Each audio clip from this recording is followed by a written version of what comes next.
Migration. Ooh, yeah. Hi, I'm Casey Taylor. And I'm Anna Postowski. And we're here to teach you about the reasons people have for migrating and the categories that migrants fall under. Migrants fall under 3 categories: refugees, internally displaced persons, and asylum seekers. Refugees are people that have been forced to migrate to another country to avoid the effects of violence, violations of human rights, or other disasters. Countries accept migrants as refugees if they decide that returning home will result in persecution due to their race, religion, nationality, or political ideals. An asylum seeker is someone who has migrated to another country in the hope of being recognized as a refugee. They are people who are not yet formally granted sanctuary or accepted as a refugee and who risk the possibility of being rejected. The United Nations counted 1.8 million asylum seekers and 19.5 million refugees in 2014. The largest number of refugees in 2014 were forced to migrate from Afghanistan and from Syria because of continuing civil wars in those two countries. The neighboring countries of Pakistan, Iran, Lebanon, and Turkey received the most refugees. Asylum seekers and refugees choose where they migrate to based on pull factors of different areas. Pull factors are things that induce people to move to a new location. Some examples of pull factors are better job opportunities, political and religious freedom, and medical care opportunities. Migrants may be drawn towards Germany, Sweden, the United States, and Brazil for their appealing refugee policies. The United States has always been a symbol for prosperity, wealth, new job opportunities, and a better life in general.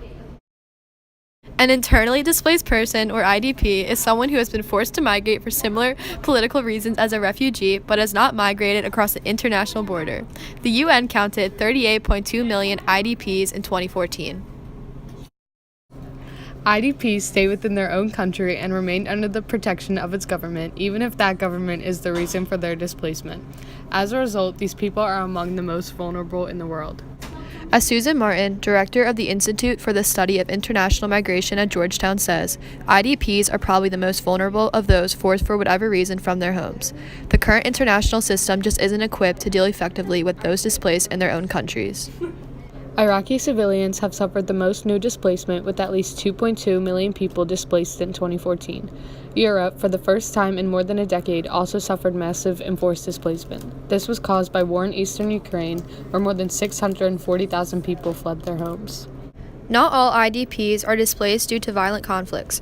Many lose their homes in natural disasters.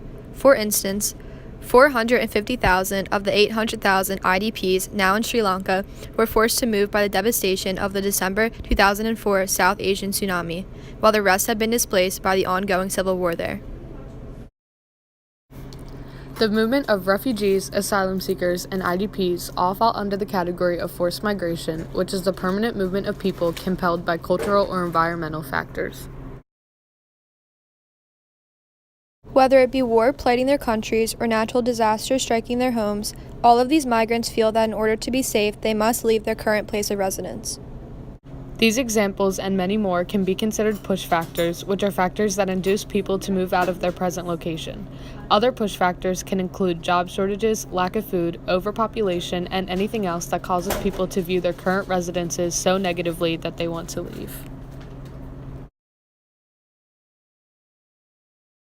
For whatever the reasons are that people migrate, they must understand the risks that they will potentially face while relocating. Asylum seekers run the risk of not being accepted as refugees. Refugees don't truly know the state of the country that they are trying to enter. Internally displaced people never know for sure if their new home will be destroyed by yet another natural force. These migrants are willing to risk anything for a chance at a better life. See you later. Bye.